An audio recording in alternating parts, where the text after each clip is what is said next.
Hello students, welcome to Power Tutorials. So today we are going to start new chapter of science NCERT class 10, which is chapter 4, carbon and its compounds. So today we will cover at least few topics of this chapter, starting from what is carbon, what are the valency of it, which type of compounds can it be formed, and some other topics important related to the carbon and its compounds. Okay, so let's start with today's class.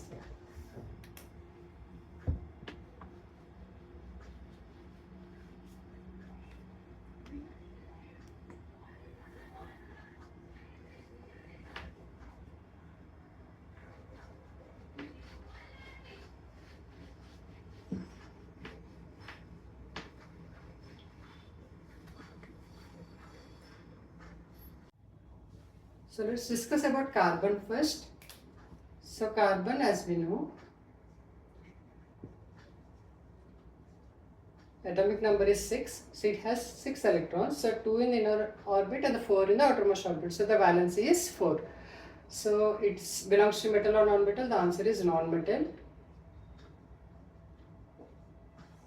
So it is not rigid with respect to other metals like iron, copper and all, and as it belongs to a non-metal category.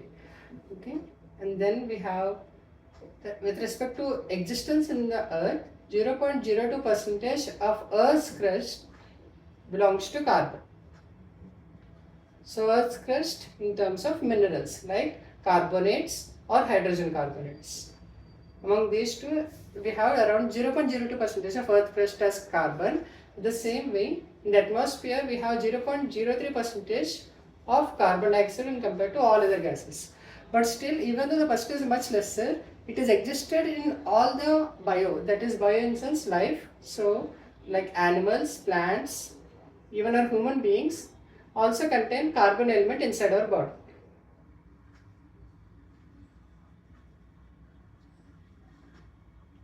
So humans also belongs to animals, I know, but here I am assuming so that you can clearly understand. Even in human beings also carbon is present in the form of carbon, or even I can say like we are exhaling carbon dioxide. Definitely inside our body carbon is present, that's only we are exhaling carbon dioxide.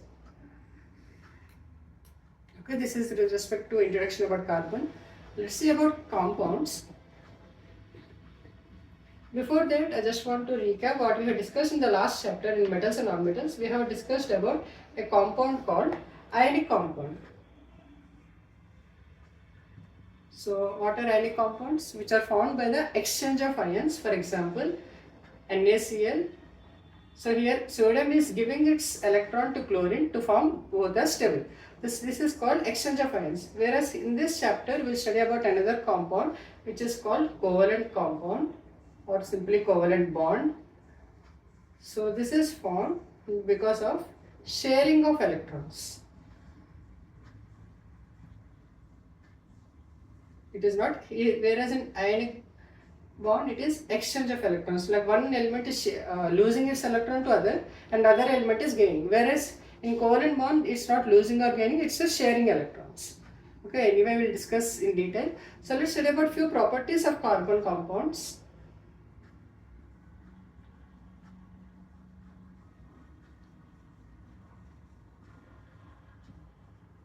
So simply I can say, if you remember ionic compound properties, the opposite of it will be the similar case here. These are poor conductors of electricity.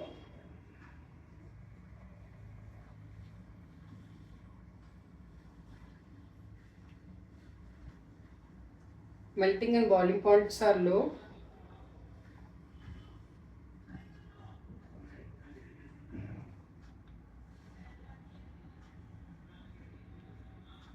So in the previous case I have said melting and boiling points were high. Why? Because the ionic compounds has a stronger force of attraction between them. So it's in just opposite case here, melting and boiling points are low because the force of attraction in the carbon compounds is not that much stronger. It is, I can say, somewhat loosely packed. So this way it will not take much time for melting or boiling. So now we will discuss why carbon cannot form ionic compound.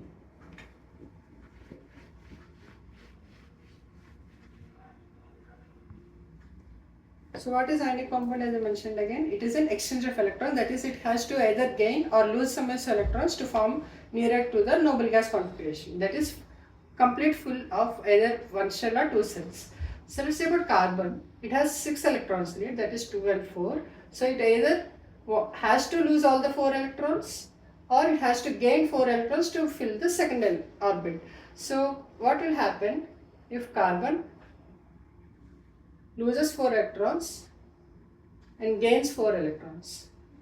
So in this case, as we know, inside the nucleus we have two things, protons and electrons. So protons we are not losing or gaining, we are only changing in the respect to electrons. So now if it is losing, the electrons become second orbit becomes 0, whereas the protons will be same. So then the protons will be 6 and electrons are 4. So to remove 4 electrons for any element, it requires a lot of forces, lot of energy has to be required, because the nucleus inside it is having 6 and 6 before, and now we are trying to remove 4, so that now the electrons became, protons will be 6 whereas the electrons will be 2. So the force of attraction to maintain protons and electrons will be much less.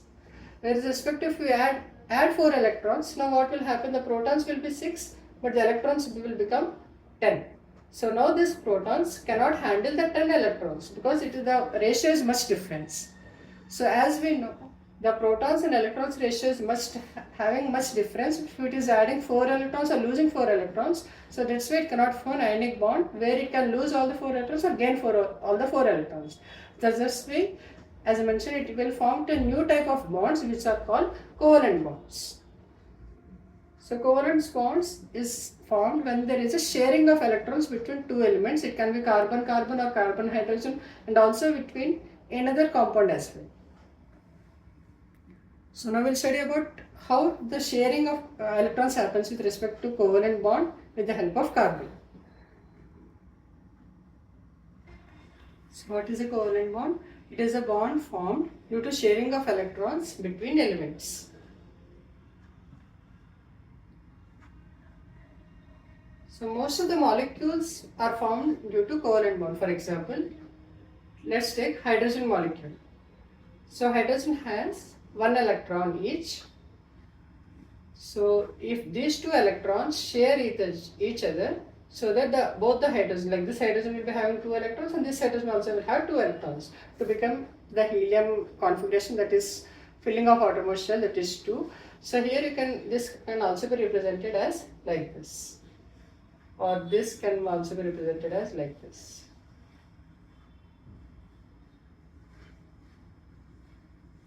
So here you can see this hydrogen is sharing its electron with that hydrogen, and the same way that hydrogen is also sharing its only electron with this hydrogen. So here this hydrogen is attending to, at the same time this hydrogen also attending to. So if there is only single bonding, we call it as single bond between hydrogen elements. For example, if you take oxygen element or O2 as a molecule, oxygen atomic number is 8. So it has 6 in the outermost cell, because 2 will be in the first cell. So oxygen requires how many electrons? It requires 2 electrons to become stable. So here also you can see these 2 electrons of that oxygen will be shared with this oxygen. The same way it will be formed like this. So here you can see 2 exchanges of electrons are happening. 2 sharing of electrons are happening. So this way it is called as double bond between oxygen.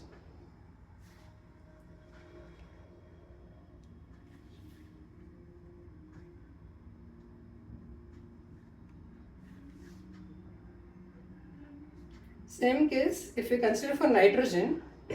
Nitrogen is 7, so it has 5 electrons in the outermost shell. So it will share 3 electrons.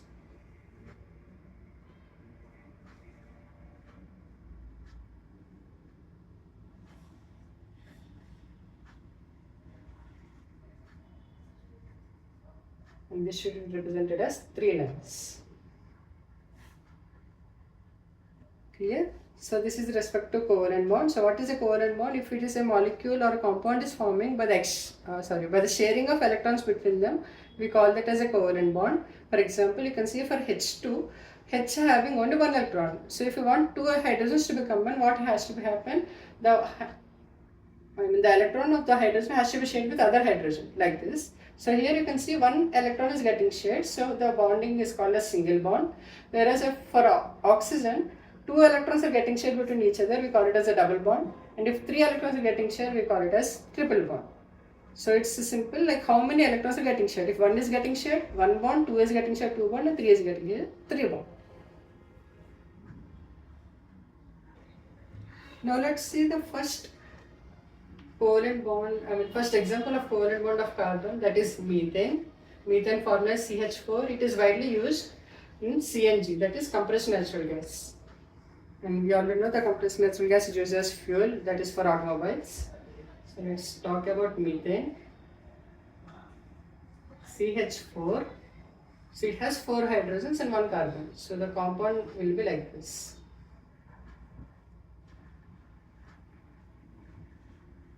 So it is indication of single bond. So one electron is getting shared between carbon and hydrogen, carbon and hydrogen, carbon and hydrogen, again carbon and hydrogen, because carbon has 4 electrons in this outermost orbit. So if you want representation with respect to electrons, it will be like this.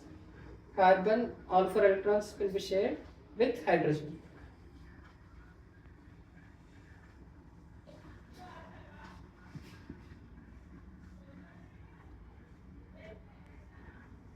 So if you combine this whole, the carbon will be having 8 electrons. These two, these two, these two, these two in the outermost. So this is a combination for methane, CH4. Now let's study about the versatile nature of carbon. About the versatile nature of carbon. So carbon is like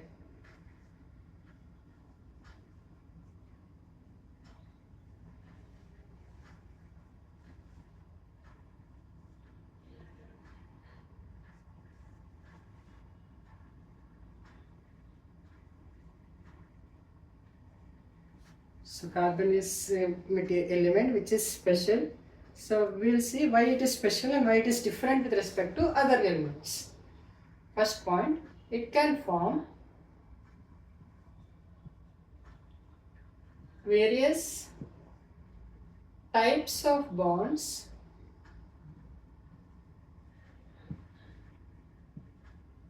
with another carbon elements.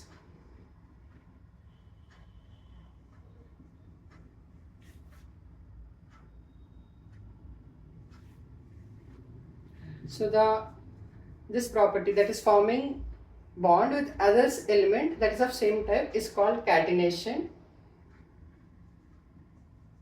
So this catenation of carbon is much higher when compared to other elements, because they cannot form, like if you take for oxygen, only 2 oxygens can be combined to form a single. We cannot add another oxygen. If we add also, it will become unstable because the electron configuration will not be the same. Whereas for carbon, it can be interacted with singles, 2 carbons, 3 carbons, and even 60 carbons can also be joined together. Okay, so there also we can see that the combinations can be single bond, multiple bond, and so on. But till 60, and even still people are yet to find few other million.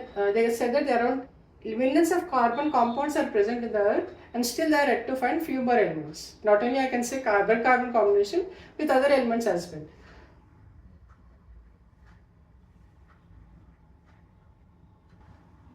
So compounds which are formed by the single bond are called saturated compounds.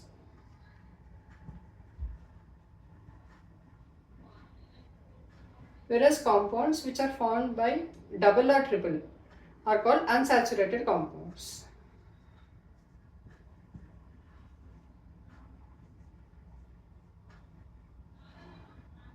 Single bond, you can say greater than single bond, that is 2, 3 and so on. not 1, 2, 3, I think only 4 is the maximum possible. So it has single, double and triple, and not only triple, in 60 you can see it has multiple types of combination inside it. It can be single, double also.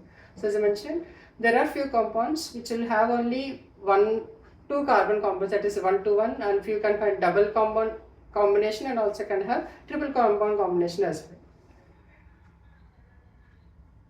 So as I mentioned, no other element can have this type of catenation, that is reacting with the same type of element as a multiple have.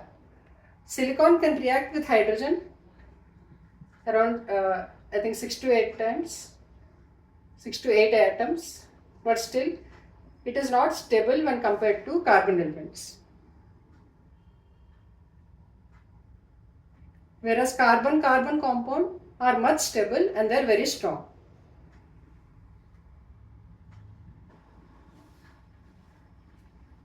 This is second property why it is special. First thing is it can form multiple compounds with the help of reacting with again carbon element, like 2 carbons, 4 carbons and so on. There are examples where 60 carbons are also connected with each other to form a new compound also. So the second property is, as carbon is having 4 valence electrons, it can form combination of at least 4 carbons directly with it.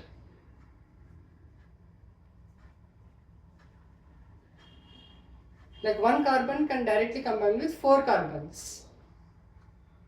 The same way it can also combine with monovalent elements like hydrogen, chlorine. So monovalent in sense which are having single electron in its outermost shell. Like example, hydrogen, chlorine. Even oxygen is having bivalent, but still carbon can also be combined with oxygen as well as nitrogen and even sulfur as well.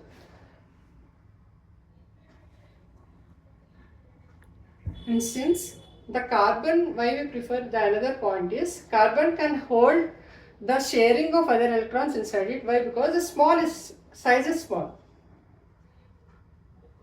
So the nucleus can able to sustain the extra electrons inside it and it will not have any effect. If the size is more, definitely the element will become unstable. Whereas the carbon, the atomic size is very less, which is 6. So definitely the size is less. So the nucleus is able to hold the share, that is the extra 4 elements, 4 electrons with it.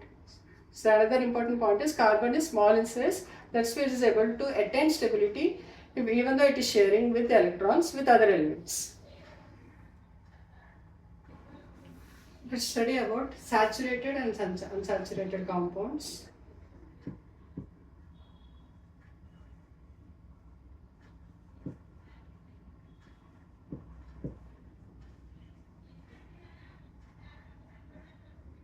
So what is saturated we already discussed, which are having single bond between them. Unsaturated compounds are the compounds which are having more than single, like double or triple. So for saturated compounds we already know the example, which is methane, we discussed, which is CH4. So here you can see the carbon is having only single bond with other elements. So let's see about other example, which is ethane, which is C2H6. So to form ethane, first what you have to do is first balance carbon with single bond, and then here you can simply add the other hydrogens. So here also just check, hydrogen has to be single bond it has 2 electrons. So if it is shared, then definitely it will form the same way. Carbon will have it, hydrogen to hydrogen 2. So everything is balanced. And this is example another for saturated compound, which is ethane.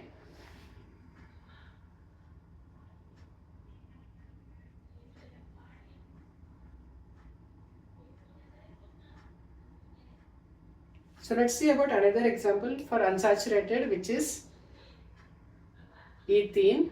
Ethene formula is C2H4. We'll see how it is formed. So these two are example for saturated because it is having single bond, whereas for ethene C2H4, we'll see how it is formed. First step is, first keep a single bond between carbon and carbon and have 4 hydrogens, so 2 this side and 2 that side. So hydrogen single is sufficient, whereas carbon, you can see here only 3 are present, but carbon has to attain 8 electrons to become stability. So this way we need another bond between them, which is double bond. So if you want with respect to dot representation, hydrogens as dot and carbons if I keep as cross.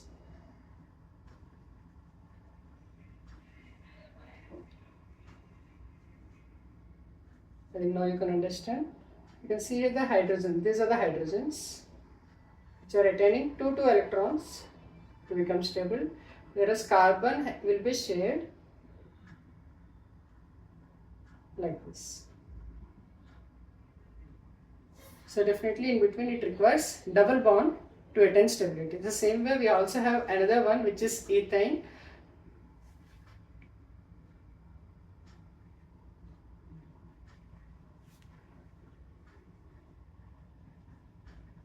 Ethane formula is C2H2.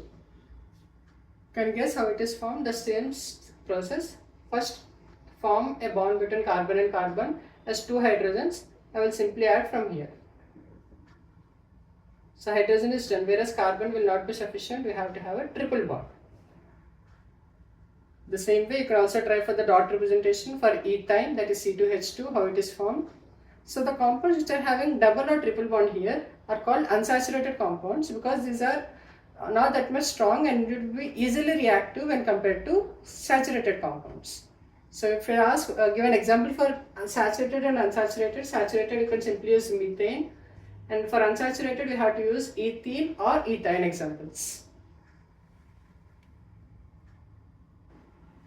So these are other examples for saturated compounds where we will have single bond between carbon and hydrogen. So it is carbon also. So for example, here it is methane, ethane, butane is C3H8, propane C4H10, pentane C5H12, and hexane is C6H14. For example, if I say butane, first carbon, then add single hydrogens. Make sure that the carbon is having at least 4 bonds. So you can see carbon is 3, the hydrogen is 1, 2, 3, 4, 5, 6, 7, 8. 8 hydrogens are balanced. So here you can see 4 bonds are present for carbons and single bonds are present for hydrogen. Same way you can try for other compounds as well. So we will stop here for this class. So we will continue again in the next Saturday video. We will discuss about different structures of carbon compounds. Like till now we studied about the linear combination. Let's CCC, HSCs are present. But what if the other combination, like one carbon is connecting with other 2 carbons, and there the single again it is present to different hydrogen. So how those type of compounds are formed in detail we studied, and we also cover the other topics which is present in this chapter. So if you like this video, please do like and please share with your friends. You will also require the chapter, that is chapter 4, carbon and its compounds revision. So mostly by next week or else by next coming week, I'll try to close this chapter, and also we'll discuss any important questions which are related to this carbon and its compounds. So if you also have any doubts, kindly do comment so that I can also check and answer it respectively. And if you are coming new to this channel and this is your first video, I suggest you to check my short videos as well, and also try the MCQ questions which are posting in community so that it can be useful for your exams. Thank you.